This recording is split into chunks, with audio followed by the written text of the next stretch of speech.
Welcome back to the More Money Challenge. I'm Monica Shaw. Now, I know you've been working hard on those challenges. Good for you. It is well worth the effort for you to start putting things aside that aren't revenue generating and really focusing your time and effort on the revenue generating challenges we've been doing in the More Money Challenge program. Now, this week, we're going to focus on one of my all-time favorite ways to generate leads, and that is going to bigger events and doing sponsorships. Now, I personally have made lots and lots of money and gotten lots of clients from doing sponsorships in my business. It's a fantastic way to get in front of your ideal client and also to get exposure and to make more impact in the marketplace. So let me get a little bit more detailed about what I'm talking about here. Many of you have said to me, Monica, I love the concept of networking, but I can't really find my target market at networking events. Or some of you have said to me, I love the concept of networking, but I'm in a really remote location and I can't get to networking events. Or where I am, networking events are just they're not the place to find my clients. So where do I actually find my clients? Where can I connect with them and look at them eyeball to eyeball, be live with my clients? Well, for many of you, you'll have to get on a plane and go to an event. So for example, one of my clients, her name was Gina, and she has a certification program for body workers. So she trains massage therapists and other kinds of body workers to do her particular method. And for her, she just couldn't find enough potential leads at networking events in the city. So she got on a plane and she went to the yoga convention. It was the Yoga Journal event, actually, and there was a lot of yoga teachers there and body workers there. And she bought a table, she bought a sponsorship at the event, and she was literally able to get in front of over 300 body workers, and she got 500 people on her list. And she was really able to see a lift in her business from that event. So just to get clear on what a sponsorship is when you buy a table at an event, whether it be a business event or a women's event or a health event, any kind of big event. And then at that table, you can put out your cards and your signage. And as people come up to the table, you can get their information and you can connect with them. See, the thing is to do an event, it takes a lot of work and effort and energy to get people into a room. And so what you're doing is you're taking advantage of the fact that the event leader has done all the work and energy for you. And they've put all these people in the room for you, and all you have to do is get in that room and set up a table and start connecting with people there. So sponsorships range anywhere from $150 to $8,000 to get a table. I mean, you can do a local sponsorship at a local networking group for $150, $200. And then you can go to a big event where there might be 300 or 1,000 people there and pay anywhere from $5,000 to $8,000 to get a table. Normally, the reason why events are more expensive, why it might cost you, on the upper price range to get a table at an event, is because either there's more people there and or the quality of the people there is better. So if it's an event, for example, that has been going on for 10 years and every year they attract really great people and they know the market and they know it's a good buying market, then they can charge more for their tables. And it means that, yeah, you're gonna pay more in the upfront, but you're also gonna get more benefit because the leads that you get are gonna be buyers, they're gonna be high quality people who are committed to buying from you. So let's talk a little bit more about sponsorships and how they work and how you set a table up and how you can get the most benefit from doing them. Sponsorships are amazing for so many reasons, and I've put the top 4 results that you can get from a sponsorship here. First, you're gonna get cards, you're gonna get business cards. Second, you're gonna have interactions with people that come to your booth. Third, you're gonna get exposure with signs and brochures. And fourth, you're gonna get clients. So I want to get really specific on how you get all 4 of these to happen in the most profitable and also in the most useful way for you, so that no matter what you spend on any sponsorship, you always have a great chance of getting a return on your investment. So let's go over exposure first. Exposure is just being noticed and seen by people at the event. I have to tell you that at the first sponsorship that I was ever at, I didn't even have a lot of people come up to my table. But what did happen for me is that people started to notice me. They started to say, oh, who's that Monica Shaw girl? Oh, what's that revenue breakthrough? And it started to gain some recognition from the people that are in my target market, the people that are in my tribe. And the best way to get great exposure is through signage and brochures on your table. So you want to have one big sign that you put next to your table. And this is usually a 6-foot sign that has your company name on it, your URL, your name, any contact information like a 1-800 number, an email address. And here's the kicker. You want to make sure it has a picture of you on the sign. I know for some of you, you're like, Monica, I don't like looking in the mirror, much less looking at a 6-foot version of me on a sign. But here's the deal. People need to recognize you. They need to associate that you are the person standing at the booth when you're at other places at the event. And the sign allows that to happen, and it really adds to this exposure part and of you getting recognized by your ideal clients.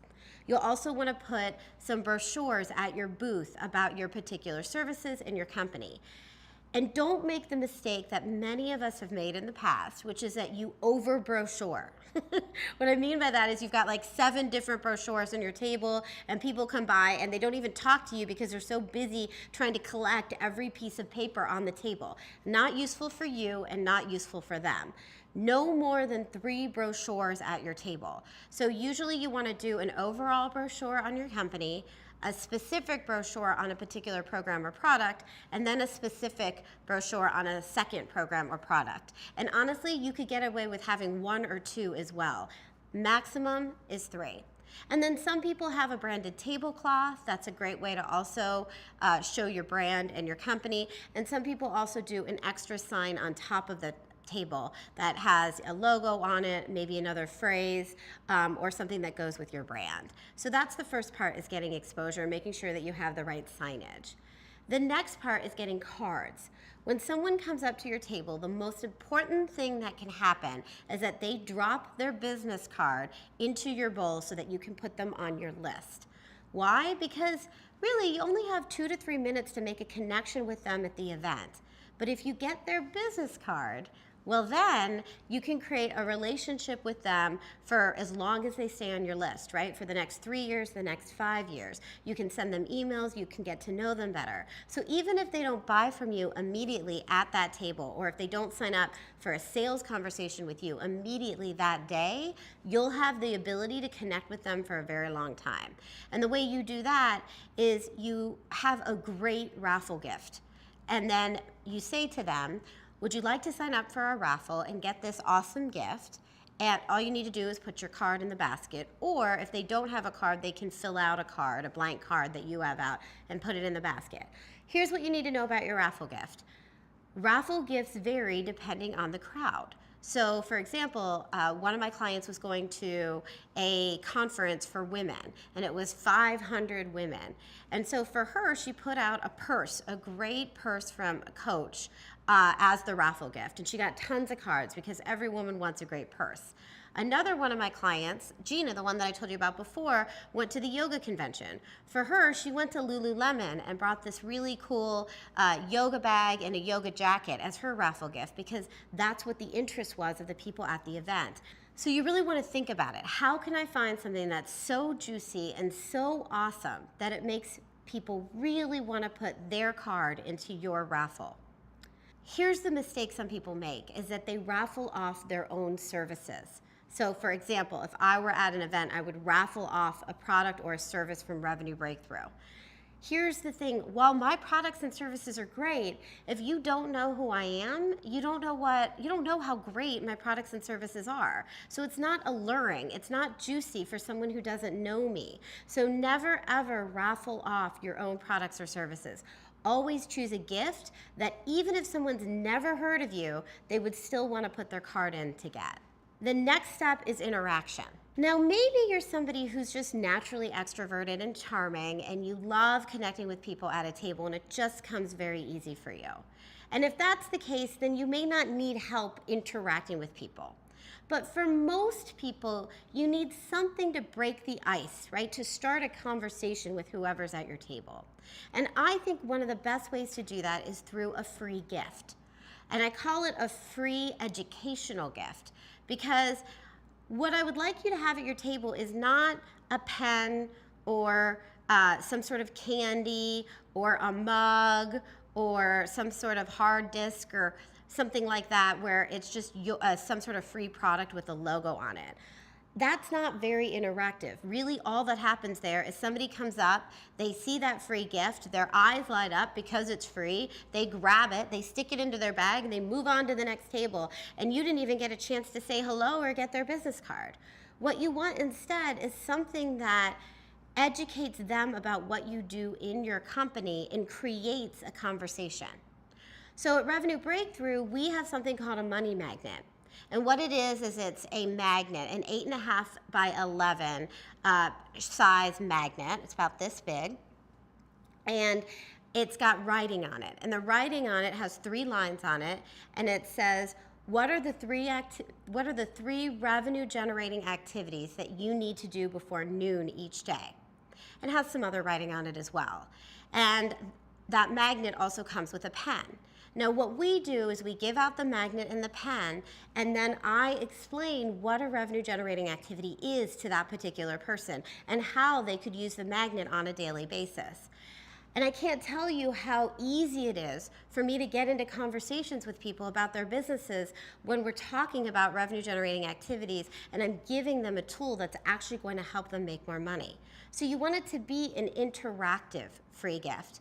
To give you another example, one of my clients that is a health coach has this amazing free gift. It's the same concept, it's a magnet type thing, it's a different size, but hers is in the shape of a plate. And it's got the plate divided into sections for different food groups. And it has portion sizes for carbohydrates and for proteins and for fats and for fruit and vegetables and how much you should be eating.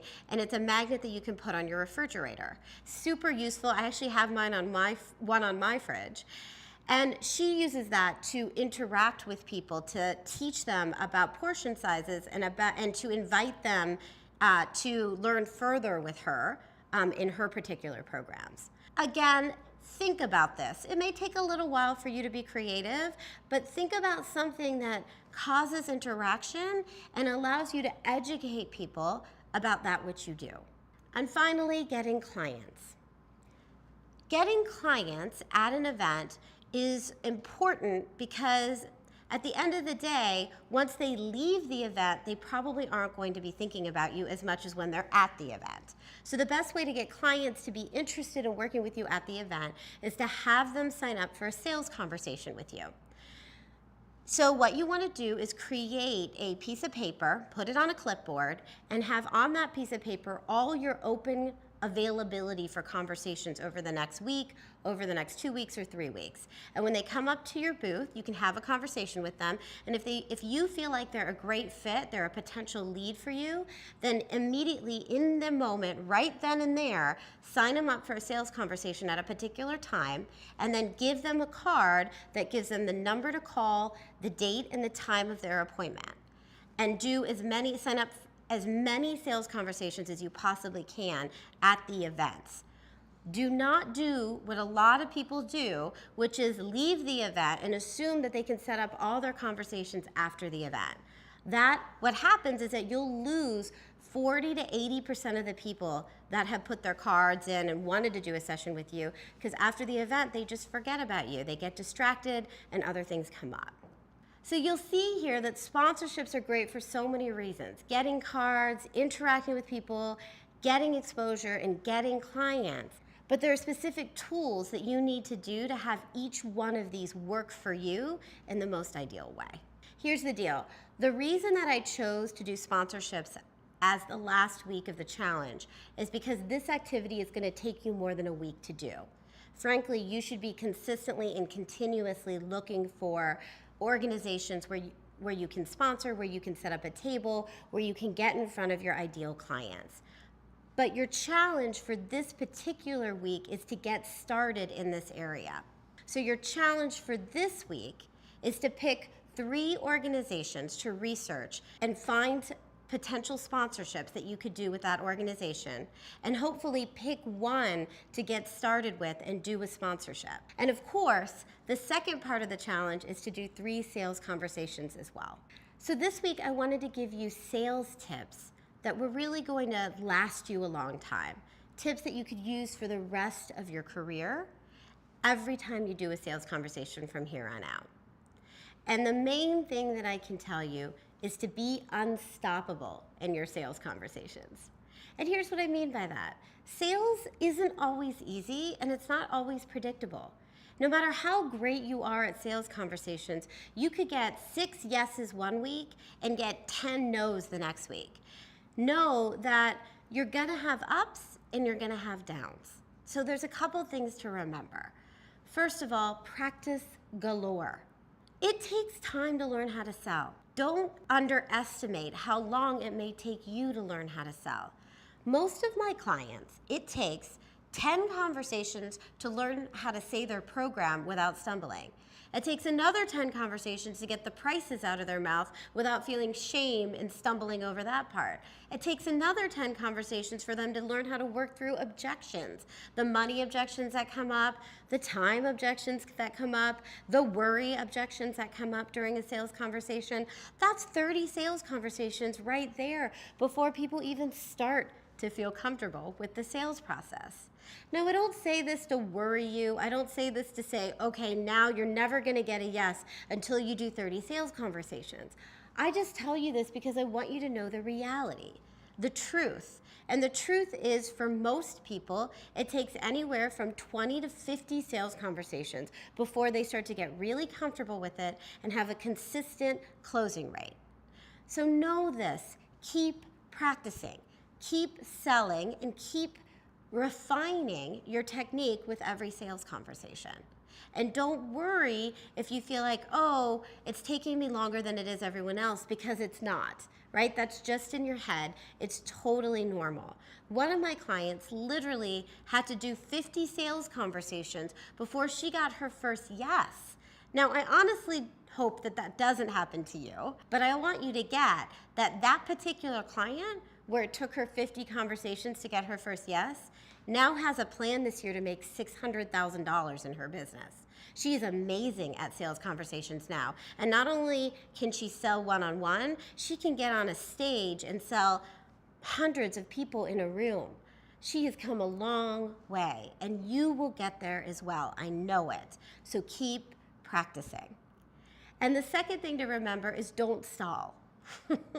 Here's what I mean by that, is that you're gonna have times when you have tons of yeses in your sales conversation, and you're gonna wanna party and have a great time and let everyone know that you're signing lots of clients. And then in the next week, or maybe even in the next month, you may go through a period where you have 4 people or 5 people or 10 people who all say no to you in a row. That happens. And your only job is to keep going, keep selling. Don't give up on the process. Don't stop in the process. Don't think the magic has worn off.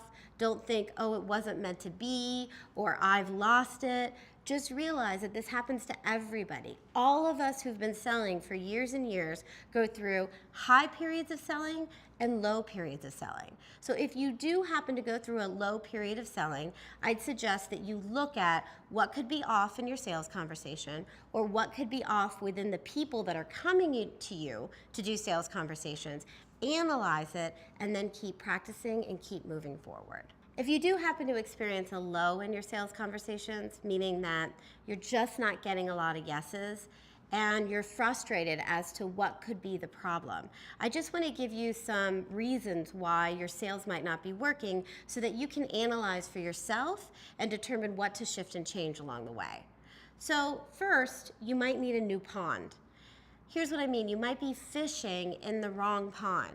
So for example, if you are one of my clients was an emotional freedom technique coach, an EFT. And EFT is a tapping technique. It's a way to shift your mindset. And she did workshops at a holistic wellness center.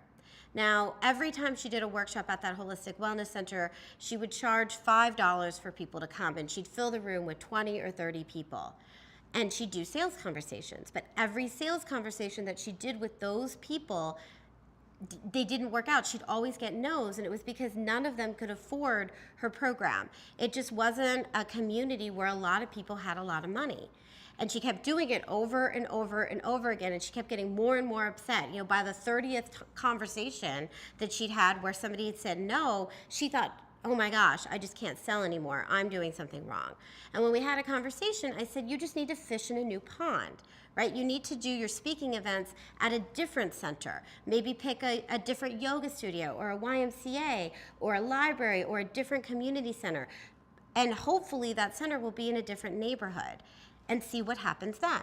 So she did. She switched her workshop to another center in a different neighborhood, did it, 20 people came, she got 10 sales conversations, she signed 6 clients. So sometimes it's about fishing in a new pond, finding a new group of people that are a better fit for you, that may be able to afford your programs and say yes more often. The second is your skill set. So it could be that you have gravitated away from the Swiss cheese method that I taught you in the videos earlier, and you're kind of on your own way, doing the sales conversations on your own road, and it just may not be working. So my thought here for improving your skill set is that you just need to ask questions to me in the Q&A call or on the forum and figure out what are you doing wrong, and tweak your sales conversations until you start getting more yeses. So it's improving your skill set in some way around selling so that you can improve the conversion in your sales conversation. Urgency. Now this one is a little bit subconscious for a lot of people, so you might need to think about this one. In order to sell and to really go beyond your comfort zone and to address money objections and go into people's gooey, vulnerable places that you do when you sell, you have to have a reason for doing it because it's not comfortable, especially in the beginning when you're first learning it. Now, when I first started my business, my reason for doing it was very clear. If I didn't get a client, I couldn't buy groceries. There was no confusion in it. There was no wondering. It was either get a client or not pay my rent. For some people, they don't have that kind of urgency, and maybe you might be among them. If you're not urgent about why you need your clients, if you don't need money, for example, then you may just not be willing to go beyond your comfort zone and try new things in the sales conversation. So think about what is your urgency, and it doesn't have to be money. Your urgency could be that you want to make an impact on the world, or that you want to get more clients, or that you want to fill your practice. Or it may even be as silly as, or as simple, I should say, as that you want to prove to your family that you can really do this business. Whatever it is for you is fine. It's totally appropriate, but you have to know what it is and make sure that you're going into the sales conversations with that urgency in mind so that you're willing to go beyond your comfort zone. And finally, wrong target. This happens with people, I find, when you've been doing a lot of sales conversations over and over and over again, but people aren't saying yes, and you seem to be doing everything else right. You're in the right pond, you're great at selling, you've got the urgency, but people still seem to be saying no. And this is also a deeper conversation and a deeper exploration. And what this is about is maybe it's the wrong target market. Maybe you need to shift your target market or shift your programs, or maybe you're just not aligned with what you're doing. This happened with one of my clients. She was a health coach for about 3 years, did very well, got a lot of clients, and then in her last year, it was like she couldn't sell at all. Every time somebody would come in, she would do her conversation and they would say no, or they would say that they didn't have enough money, and she found herself getting to a point where she just didn't even care anymore. She just felt defeated. And when we had a conversation, I said, what do you really want to do? And what do you really love talking about? And she responded that what she really loved talking about was relationships. That was the part in the conversations that she lit up around. And I thought, well, maybe you need to be talking about relationships all the time. And so we transitioned her business from working with people that wanted to lose weight and have digestion issues to working with people who wanted to find love in their life. And when she switched over, she not only started enjoying the sales conversations more and being excited to do them, she started signing more clients. So ask yourself, are you doing what you're supposed to be doing? Are you aligned with your target market? Or should you be doing something else? Or should you be talking to a different group of people? So this week, as you refine your sales conversations and as you look for sponsorships, I want you to ask yourself, how could I improve both of my skill sets in both areas? How could I improve my sales conversations?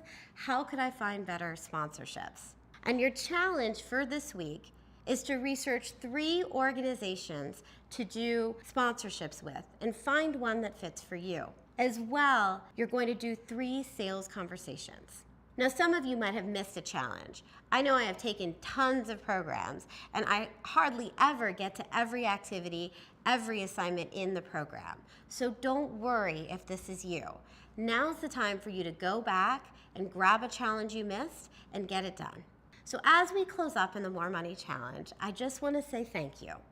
Thank you for the energy, the effort, and the attention that you have put in over the last 6 weeks with me and in your business. Know that to be extraordinary takes extra effort, energy, and work.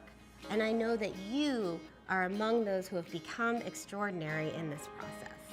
Keep moving forward, keep focusing on revenue-generating activities, and know that no matter what comes up in your business, the most important thing you can do is to keep taking imperfect action.